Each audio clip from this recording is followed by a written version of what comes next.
అదే విధంగా ఈ వేదిక మీద ఉన్న మా ఆడబిడ్డలు మా సోదరి మనులు సమాజంలో సగం కుటుంబ నిర్మాణంలో పూర్తిగా భర్త బాగున్నా బాలేకపోయినా భర్త సంపాదించిన కుటుంబాన్ని నడపడంలో పిల్లల్ని పెంచడంలో మా మహిళా మనులదే అత్యంత ప్రముఖమైన పాత్ర.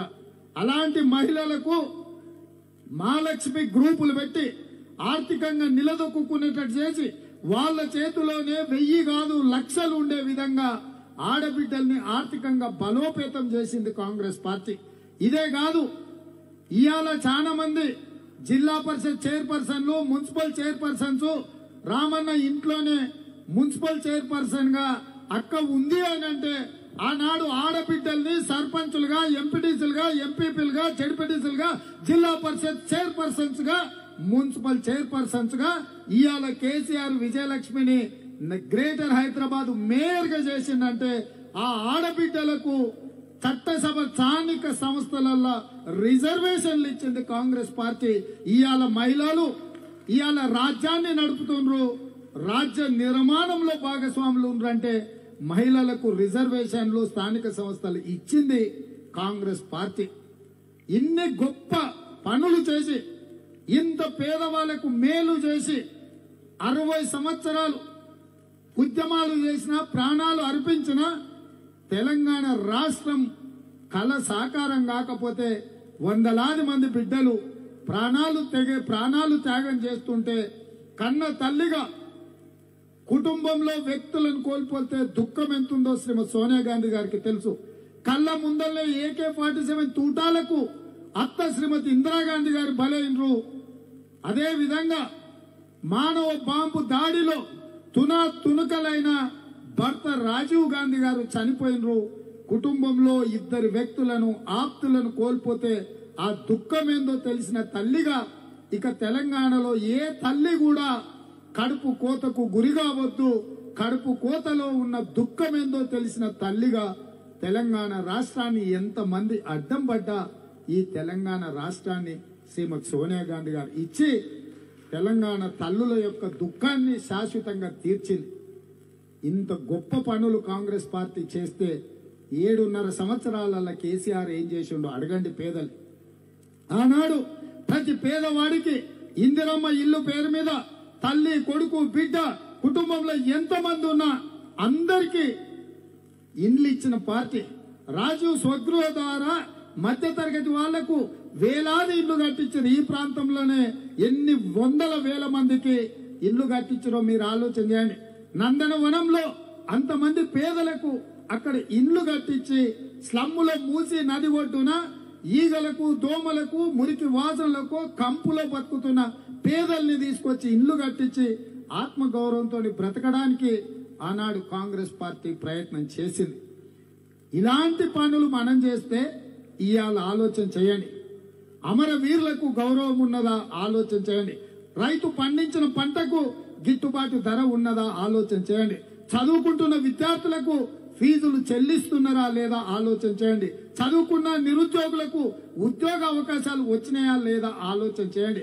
ఆత్మ గౌరవంతో నిలబడ్డ మహిళల్ని మహిళా గ్రూపుల్ని నిర్వీర్యం చేసి ఇవాళ మహిళలు తలెత్తుకోకుండా సమాజంలో మహిళల్ని కించపరిచి పోయిన 5 సంవత్సరాలు ఒక్క మంత్రి కూడా మహిళకి ఇవ్వకుండా అవమానించింది కేసీఆర్ కాదా? మీరు ఆలోచన చేయండి. వీటన్నిటిని చర్చకు పెట్టండి. ఇవాళ మీరు అందరు కష్టపడి భుజాల మీద మోసి గెలిపిస్తే ఆ సన్నాసి అభివృద్ధి కోసం అండకు పోయినా అన్నాడు. 58 సర్వే నెంబర్లో పేదలకు ఇల్లు రిజిస్ట్రేషన్ చేపిస్తా అన్నాడు. మూసీలో మురికి తీస్తా అన్నాడు. కానీ మురికి బుద్ధులతోని మూసీకే చైర్మన్ అయ్యిండు. మిమ్మల్ని నిండా ముంచిండు తప్ప ఈ ప్రాంతంలో ఏమైనా అభివృద్ధి జరిగిందా మీరు ఆలోచన చేయండి. మన సంగతి తెచ్చిపెట్టండి. గక్కడగా మిత్రులు ఉన్నారు. కాంగ్రెస్ ఉన్నప్పుడు మీకు ఇల్లు ఇచ్చింది, పట్టాలు ఇచ్చింది, ఆరోగ్య భద్రత కార్డు ఇచ్చింది, మీకు గుర్తింపు కార్డు ఇచ్చి బస్సులలో ప్రయాణం చేస్తే ఉచితంగా ప్రయాణం చేసే అవకాశం ఇచ్చింది మీడియా మిత్రులకు. ఏం చెప్పిండు తెలంగాణ ఉద్యమంలో? అద్భుతంగా ఉంటుంది. వరంగల్లో పోయి చెప్పిండు. వరంగల్ వాళ్ళకి ఇల్లు కట్టించారంటే హైదరాబాద్ లో ఉన్న వాళ్ళు కూడా అసూయతో వరంగల్కి వచ్చి రావాలన్నాడు. ఇవాళ మీ ఆరోగ్య భద్రత కార్డు లేక, మీ రికగ్నేషన్ కార్డు లేక 384 మంది జర్నలిస్టులు వైద్యం అందక చనిపోయినరు. ఇవాళ మీ ఇండ్ల సంగతి దేవుడెరుగు. అసలు మీరు బ్రతుకున్నారా లేదా కూడా చూడలేని పరిస్థితి ఉంది.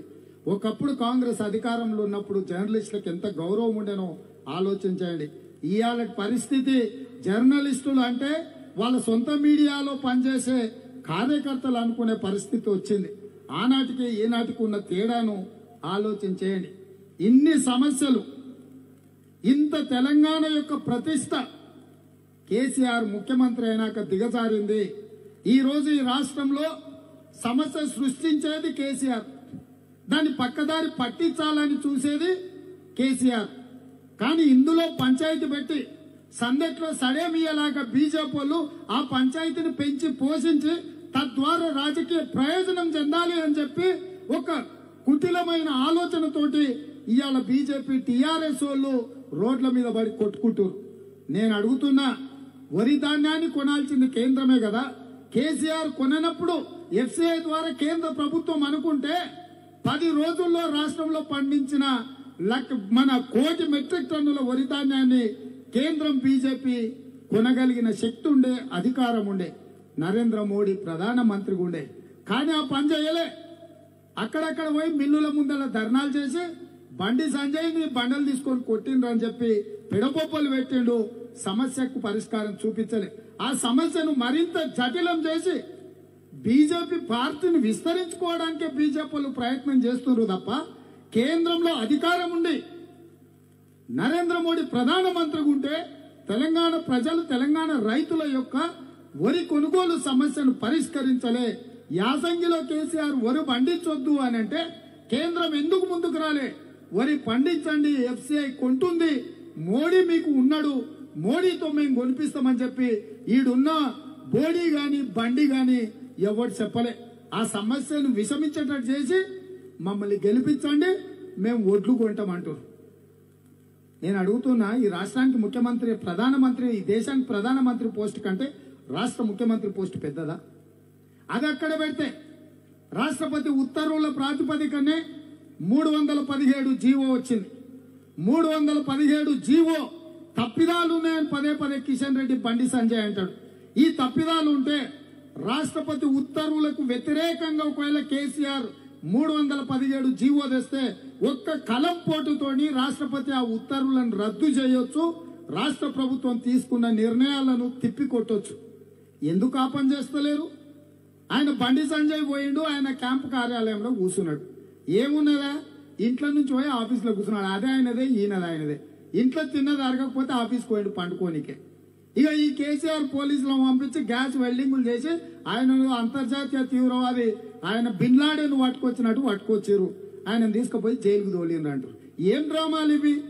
317 జీవో రాష్ట్రపతికి మీరు చెప్తే ఒక్క కలం పోటుతో రద్దు చేయొచ్చు, కానీ చెయ్యరు.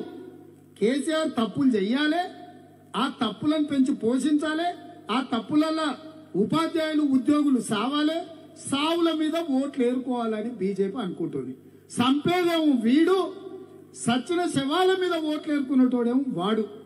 వీళ్ళ ఈ రాష్ట్రానికి, దేశానికి నాయకత్వం వహించేదని నేను అడుగుతున్నా.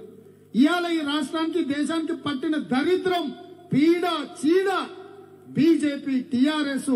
ఈ పీడను, ఈ చీడను వదిలించాలి అని అంటే మళ్ళీ సోనియమ్మ రాజ్యం రావాలి, కాంగ్రెస్ పార్టీ గెలవాలి. మరి సోనియమ్మ రాజ్యం రావాలి, కాంగ్రెస్ గెలవాలి అంటే మనం ఏం చేయాల్సిన పని లేదా? మిత్రులారా, మీరు ఆలోచన చేయండి. ఆ కార్యక్రమంలో భాగంగానే, ఆ యజ్ఞంలో భాగంగానే ఈరోజు కాంగ్రెస్ పార్టీ సభ్యత్వాలు నమోదు చేస్తాం. ఆ యజ్ఞంలో మనం కూడా భాగస్వాములను తీసుకున్నాం. ఊర్లో యజ్ఞం జరిగినప్పుడు మనందరం కూడా అక్కడికి వెళ్లి హారతి తీసుకోవాలి, దండం పెట్టుకోవాలి. వీలైనంత మేరకు మనం అందులో భాగస్వాములు కావాలి. ఇవాళ ఎల్బీ నగర్ నియోజకవర్గంలో కాంగ్రెస్ పార్టీ సభ్యత్వాల నమోదును ఒక యజ్ఞంగా భావించాలి. పార్టీ కార్యకర్తలు, మీ కష్టం ఎక్కడికి పోదు. మీరు గెలిపించిన, మీరు భుజాల మీద మోసిన నాయకుడు ఇవాళ రాష్ట్రానికి నాయకుడుగా ఉన్నాడు. ఇవాళ నేను సంతకం పెడితే 119 మందికి బీ ఫామ్లు ఇవ్వగలను, ఎమ్మెల్యేలుగా 17 మంది ఎంపీలకు ఇవ్వగలను, 33 మంది జిల్లా పరిషత్ చైర్మన్లను చేయగలను, 33 మంది డీసీఎంఎస్ చైర్మన్లను చేయగలిగిన సంతకం పెట్టే శక్తి ఇవాళ మీరు ఇచ్చిండ్రు. ఈ శక్తిని నిలబెట్టాలంటే ఈ శక్తి తలెత్తుకొని నిలబడాలంటే శ్రీమతి సోనియా గాంధీ గారి ముందల గర్వంగా మాది తెలంగాణ, నా పార్లమెంట్ లో ఎల్బీ నగర్ శాసనసభ నియోజకవర్గం నాకు అండగా నిలబడ్డది అని గొప్పగా చెప్పుకోవాలి అని అంటే 1,00,000 తగ్గకుండా మీరు సభ్యత్వ నమోదు చెయ్యాలి. చేసేటందుకు మీరు సిద్ధమా? సిద్ధమనేటోళ్ళు అందరు వేదిక మీద నుంచి మొత్తం చేయి పైకెత్తండి. 2 చేతులు ఉన్న వాళ్ళు 2 కూడా ఎత్తొచ్చు. జై కాంగ్రెస్. హాయ్ ఫ్రెండ్స్, మా టుడే టుమారో యూట్యూబ్ ఛానల్ చూస్తున్నందుకు చాలా థ్యాంక్స్. మరిన్ని లేటెస్ట్ వీడియోస్ కోసం వెంటనే సబ్స్క్రైబ్ చేయండి. అలాగే ఈ బెల్ ని కూడా రింగ్ చేసేయండి. మా నోటిఫికేషన్స్ అన్ని మీ మొబైల్లో వస్తాయి. అలాగే మా వీడియోస్ మీకు నచ్చితే లైక్ చేయండి, షేర్ చేయండి, నచ్చకపోతే కామెంట్ చేయండి.